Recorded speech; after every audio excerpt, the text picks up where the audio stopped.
Aurimas Gavelis, tarnauju mokomajam pulke 2 bataliono 1 kuopoj ir šiais metais gavau bazinį kario kursą, kurį turi pravesti Karo akademijos 1 kurso kariūnams. Kariūnams tai yra 3 savaitė, jie davė kario priesaiką, po kurios mes tęsime kursą, kuris trunka 11 savaičių.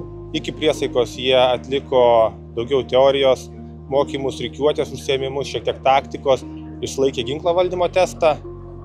Po šios priesaikos, kai grįž, pabaigsime tas paskaitas ir pradėsime lauko taktikos pratybomis, koviniais šaudymais ir panašiai. Ir šio viso kurso esmė turbūt būtų, kad kariūnas, kaip būsimas karininkas, įgyja tas pačias bazinės žinias, kurias praeina kiekvienas Lietuvos karys prieš tapdamas profesinės karo tarnybos kariu. Jaunuoliai sekasi gerai, jie yra motyvuoti. Fizinis parengtumas nėra stiprioji pusė turbūt šių jaunuolių, tačiau šis kursas ir tolesnė tarnyba padės tą sustiprinti.